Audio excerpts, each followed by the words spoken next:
Hello, this is your coach again with another video for your English Fluency program at Technical English. Es un gusto saludarte, tu coach amigo Juan Álvaro, una vez más con un video para tu curso de English Fluency. The next video is about lesson 21 called Intentions. And in this lesson, we have as objectives two things. The first one is to be able to express your intentions when talking to people. Poder expresar tus intenciones cuando estés hablando con la gente. Also, to be able to use modal auxiliaries to convey a specific intention. Poder usar los auxiliares para poder compartir tus intenciones específicas. Now, let's move on to the grammar section. And here in this grammar section, I want to do things differently this time. Here, I want to make sure that you understand all the specifics about this. And to first begin, I want to make sure that you understand that here we can use modal auxiliaries, which is can, could, would, and even will. Okay, we can also use may to convey different things. The first part we have is asking a favor or making a request. In Spanish is pedir un favor o hacer una petición. And then after that we have asking for permission. In Spanish is pedir permiso. Also we have making offerings, hacer ofertas. And last but not least, giving or asking for advice. Dar y pedir consejos. So, the first thing I want you to understand is that you can use all of these forms or expressions depending on the situation, depending on the person you're talking to, and depending on the way that the conversation is taking place.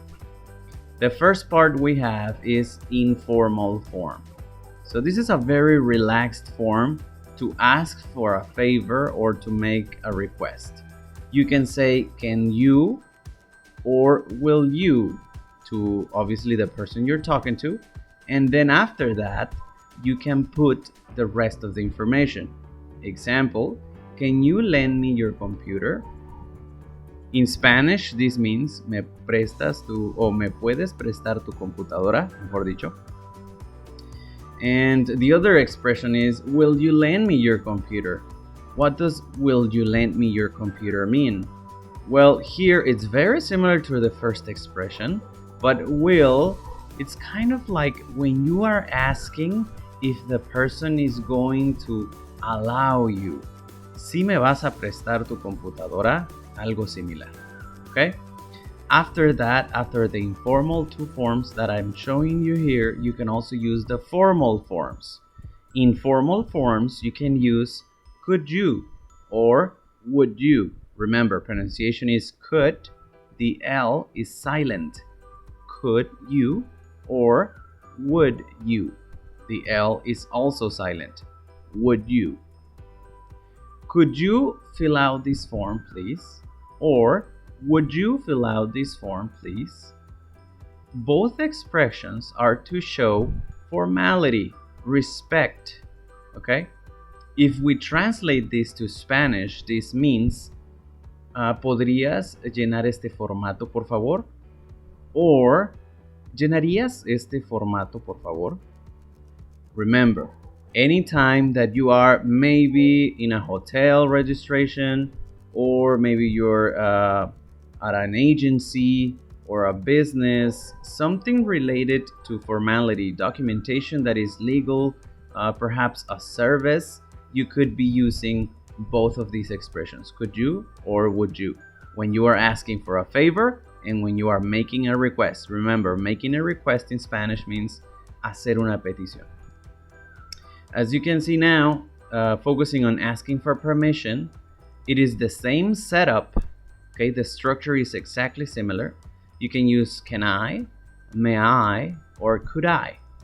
Okay, may I, can I, could I, and then the rest of the information in the question. Can I have a pet here? May I come in? Could I have a pet here? In these three expressions that I'm showing you right now, there is not such thing as the importance of formality. Don't worry about formal or informal situations, but all of these sound very kind and very respectful forms to ask for a permission. If you want, you can take can I as the informal part, may I as a very formal part, and could I as a respectful form to ask. But any of the three will work either way. After that, we're having making offerings, hacer ofertas. Here it's a little different. In the first two, you are asking for something. In the next one, you are offering something. Again, you can use can I, may I, or could I. Sounds very similar to ere in Spanish. Could I? Could I? And the rest of the information in the question. Can I get you anything else? May I get you anything else? Could I get you anything else? In Spanish, the translation of can I get you anything else is ¿puedo traerle algo más? Maybe these expressions, you will hear them when you go to the restaurant. The waiter or the waitress usually uses these expressions when they are taking your order or when they're giving you services. And then, last but not least, like I said before, we can also use giving and asking for advice. We can use should. And you have seen should before. You have had a lesson completely focused on should. And the question is always with the auxiliary should, then the subject, in this case I, and after that the verb. Should I go to that restaurant? You're asking for an advice. And the other person says, yes, you should try it, but you shouldn't eat the onion soup. It is bad. So in these two cases, the person is giving you a positive advice and a negative advice. Remember that should with not in a contraction sounds like shouldn't. Shouldn't.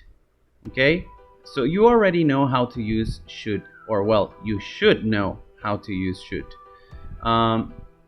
Whatever the case, depending on the situation that you find yourself in, remember that first is the auxiliary, after that is the person, after the person is the verb, and after the verb, we have the rest of the information, the object and the complement.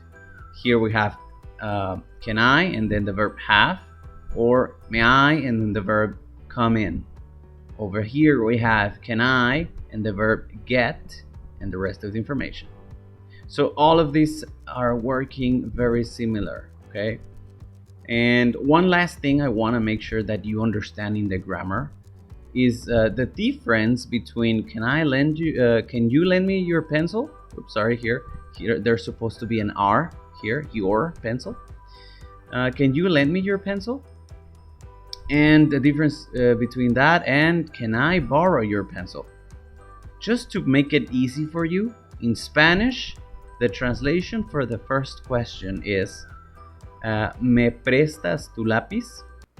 And on the second question, we can translate as ¿podría tomar prestado tu lápiz?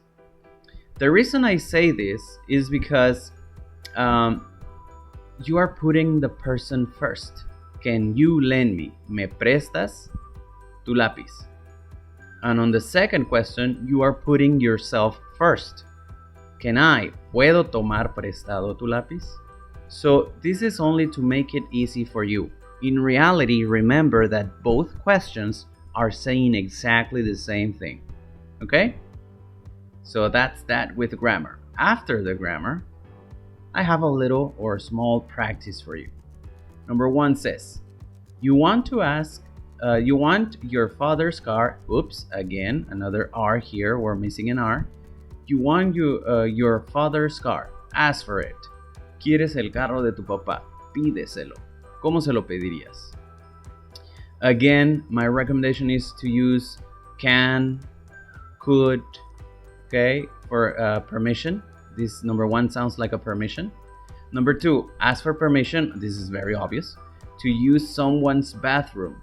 Be very polite. So remember, polite in Spanish means educado. Sé muy educado. ¿Cómo pedirías el baño a alguien? Number three, you work in an elegant restaurant. Ask if you can take your customer's order. Trabajas en un restaurante elegante. Pídele a tu cliente su orden. ¿Cómo se la pedirías? And number four, ask for advice about buying a computer that's a little expensive. How would you ask for advice? ¿Cómo pedirías un consejo acerca de una computadora que quieres comprar pero que está un poco cara? Take your time to build on these questions that you want to make. And if you have any confusions, remember that you will still have your session with your coach so you can ask all the questions necessary. Recuerda que puedes regresar este video a la sección que sea necesaria para poder entender los puntos que te compartimos. No olvides que es necesario ver todos estos videos antes de tomar tus sesiones de práctica y adquisición. Guarda tus preguntas para responderlas con tu coach. Una vez más, se despide tu coach amigo Juan Álvaro y nos vemos en el siguiente video.